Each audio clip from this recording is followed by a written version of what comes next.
हाय। आज 22 मार्च है और 22 मार्च को हम लोग बिहार स्थापना दिवस मनाते हैं। आज हम देखेंगे कि बिहार की स्थापना 22 मार्च 1912 को ही क्यों हुई, इसके बारे में हम देखेंगे। इसके पृष्ठभूमि के देखेंगे बारे में। तो हम चलते हैं 1905 में। 1905 ईस्वी में जब भारत पर अंग्रेजों का शासन था। 1905 में अंग्रेजों ने बंगाल का विभाजन किया। अब बंगाल का विभाजन क्यों किया, इसके बारे में देखते हैं। भारत का नक्शा।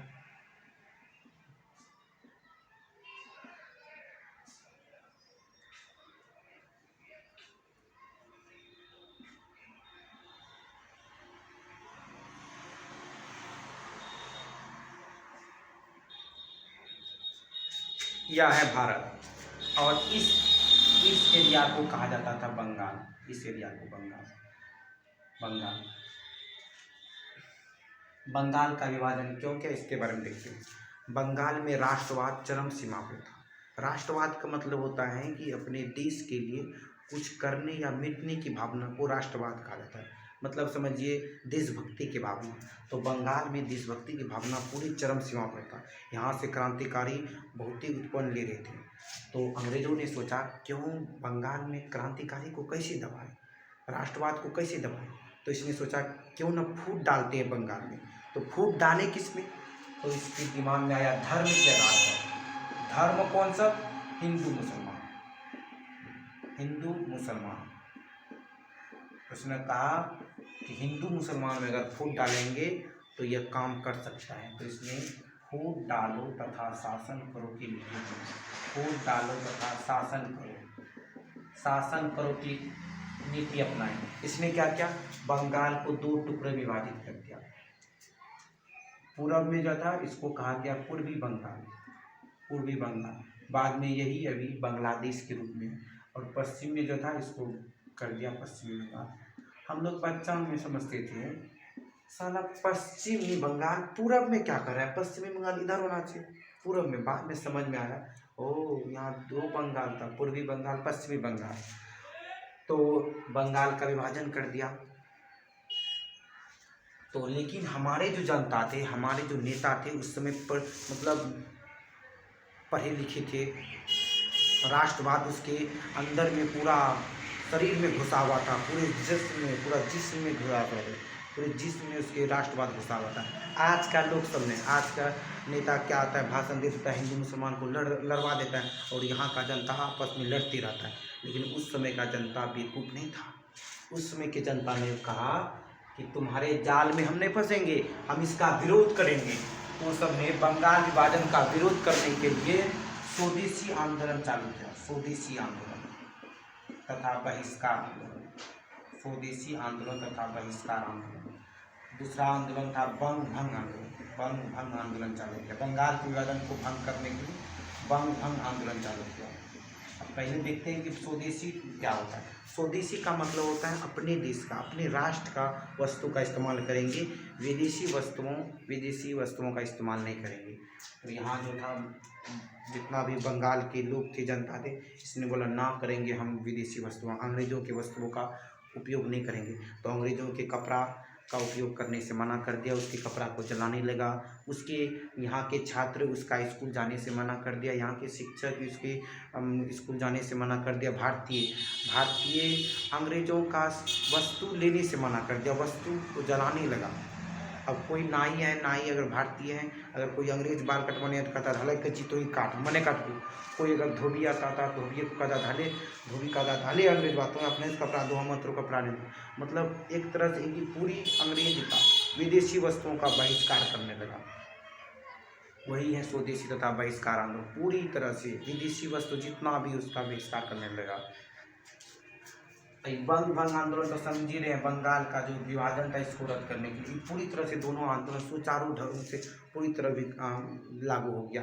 इसका जो नेता था, मेनली नेता WC बनर्जी हो गया, रविन्द्रनाथ टैगोर इत्यादि नेता थे। इस सबको सुचारू रूप से ढंग से चालू करवाने में इसी बीच में 1911 ईस्वी में ब्रिटेन का राजा जॉर्ज पंचम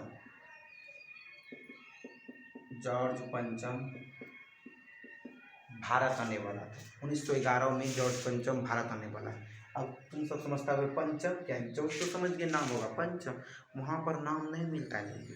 वहाँ का नाम क्या रखता है, जॉर्ज है तो जॉर्ज 1 का बेटा जॉर्ज 2, जॉर्ज 3, जॉर्ज का 2 का बेटा जॉर्ज 3, ऐसे ही जाते रहता है। हम लोग के यहाँ पे ऐसे न नाम यहाँ फलवा तलवा जोन तो नाम नहीं, वहाँ पर न 1 2 3 खाली मतलब 1 2 3 4 बढ़ाने लगता है। William 1 William 2 William 3 William 4 William 5 William 6 William 7 William 7 ऐसे करता रहता है। तो ये जॉर्ज पंचम था, ये भारत आने वाला था 1911 में, ब्रिटेन का राजा था। तो हम लोग कहे कि ऐसे बंगाल का विभाजन अगर राजा के सामने करेंगे तो बहुत बड़का बवाल होगा। ऐसे हम बीजेपी का विरोध करेंगे छोटका मोटका नेता के पास तो नहीं होगा, मोदी के सामने विरोध करें तो एक बड़ी बात है। तो इसने क्या किया, हम लोग के जनता हम लोग ने क्या किया, ये आने वाला था दिल्ली में, तो हम लोग क्या किए, रास्ते में इसका विरोध करना चालू कर दिए। बड़का इतना पन्ना में लिख के जॉर्ज पंचम मुर्दाबाद, जॉर्ज पंचम मुर्दाबाद से मोदी आता है। मोदी के प्रशंसा में हम लोग क्या करते हैं, मोदी मोदी मोदी मोदी मोदी मोदी मोदी जिंदाबाद करते हैं। वैसे विरोध करेंगे तो मोदी मुर्दाबाद, वैसे जॉर्ज पंचम मुर्दाबाद पूरा नारा लगाए, पूरा दिल्ली में पूरा नारे लगाते दिन गए, पूरी जनता में आक्रोश की भावना थी। जब जॉर्ज पंचम अपने कक्ष में बैठा तो उसने पूछा कि अंग्रेजों से पूछा कि आखिर भारतीयों में इतना आक्रोश क्यों है, मेरे लिए इतना आक्रोश क्यों है, विरोध की भावना क्यों है। तो उसने कहा बंगाल का जो विभाजन किए है ना, उसी के खातिर पूरा भारतीयों में आक्रोश है, विरोध की भावना है। बोला पागल हो कि ये जो बंगाल का विभाजन है, हमको बोलना चाहिए इतना आक्रोश की भावना है, इसको रद्द करो। बंगाल का विभाजन जो 1905 में किए इसको रद्द करो। नहीं तो याद है कि नहीं 1857 की क्रांति कैसा अंग्रेजों को भून डाले थे, अंग्रेजों को 1857 में इतना भूने थे पूछे मत। तो बोला कि याद है 1857 की क्रांति, वैसे आक्रोश हो गया है, इस बंगाल के विभाजन को जल्दी से रद्द करने की योजना बना। तो योजना बनाया गया। तो 1911 में जॉर्ज पंचम ने 3 घोषणाएं की।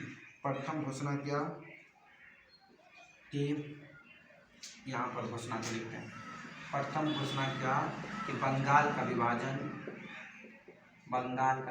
रद्द करो, विभाजन रद्द करो, बंगाल का विभाजन को रद्द कर दो। दूसरा घोषणा किया कि भारत की जो राजधानी थी कलकत्ता से दिल्ली करो, कलकत्ता से दिल्ली करो। अब कहेगा कि ये तो सब नहीं था कि कलकत्ता से दिल्ली आखिर में क्यों क्या। उस समय द्वितीय विश्व युद्ध की पृष्ठभूमि तैयार हुई थी, द्वितीय विश्व युद्ध की पृष्ठभूमि तैयार हो गई थी। और द्वितीय विश्व युद्ध में जापान जो है इतनी पिछड़ी हुआ लेकिन बहुत ही शक्तिशाली है, तवर का रूस को USSR को हरा दिया, चीनवा को हरा दिया। इतनी तो है इतना बड़का देशों को, चीन को रूस को हरा देता था। कि पूरे दक्षिण एशिया, पूर्वी दक्षिण एशिया में अपना पूरा प्रचंड पूरा था इसका जापान का। ये इधर आगे आपको बताना है, यहाँ का जो हम लोग का अंडमान निकोबार है वो भी तो सुभाष चंद्र बोस को जापान ने गिफ्ट में दिया था। तो ये पूरे इधर पूरा अपना अधिकार था इसका, जापान का पूरा इसी का बोलबाला था। अंग्रेज डरने लगा क्योंकि कलकत्ता राजधानी सेफ होना चाहिए, क्योंकि राजधानी में सब कुछ होता है। जैसे दिल्ली हमारा राजधानी है, दिल्ली में सब जितना भी नेता है, हम लोग का सांसद है, सब चीज़ तो दिल्ली में है, सुप्रीम कोर्ट सब चीज़ तो दिल्ली में।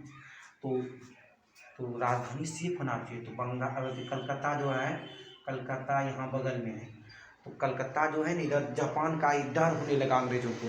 तो इसने क्या किया, नहीं कलकत्ता से राजधानी बदलो और दिल्ली आओ, दिल्ली करो। तो इसने कलकत्ता से राजधानी दिल्ली किया। और तीसरा घोषणा किया, जो आज का विषय है, तीसरा घोषणा किया कि बंगाल का विभाजन तो रद्द कर दिए लेकिन कोई ना कोई विभाजन जरूर करना है। तो इसने क्या किया, बंगाल से अलग कर दिया बिहार, बंगाल से बिहार को अलग कर दिया। बोला बंगाल से बिहार को अलग करना है। 3 घोषणाएं की, घोषणा किया 3 घोषणा, बंगाल का विभाजन रद्द करो, कलकत्ता से दिल्ली राजधानी लाओ और बंगाल से बिहार को अलग करो। लेकिन ये घोषणा जो था, घोषणाएँ पास कब हुआ? तो 1 जनवरी 1912 को पास हुआ। लेकिन हमारे बिहार का जो स्थापना हुआ वो 22 मार्च को किया गया।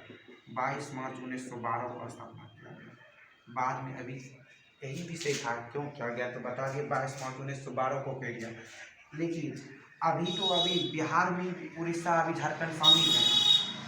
1912 के बाद 1936 में उड़ीसा अलग हो गया बिहार से उड़ीसा अलग हो गया बिहार से 1936 में। फिर बिहार बचा जो, फिर बिहार से 2000 ईस्वी में झारखंड अलग हो गया। और अब हमारा बिहार है, अभी जो बिहार है अभी बिहार। और हम नहीं कहेंगे बिहार के बारे में कि बिहार ने चंद्रगुप्त मौर्य जैसे महान साम्राज्य, अशोक जैसे महान को जन्म दिया। यहाँ से बौद्ध धर्म, जैन धर्म का विकास हुआ। नालंदा विश्वविद्यालय प्रथम विश्वविद्यालय, सबसे बड़ा विश्वविद्यालय। विक्रमशिला विश्वविद्यालय का यहीं से पूरी दुनिया में उसका मतलब प्रचंड था। ये सब हम नहीं कहेंगे। आज का वर्तमान बात करते हैं कि बिहार में क्या है। हम सभी बिहार के लोगों ने भारत को जनसंख्या में नंबर 1 पर ला दिया। यह है बिहार के जनता का पावर। बिहार के जनता ने जनसंख्या में भारत को नंबर 1 पे ला दिया, चीन को पिछवा दिया। यह है बिहार। गरीबी में नंबर 1 है, यह है हमारा बिहार।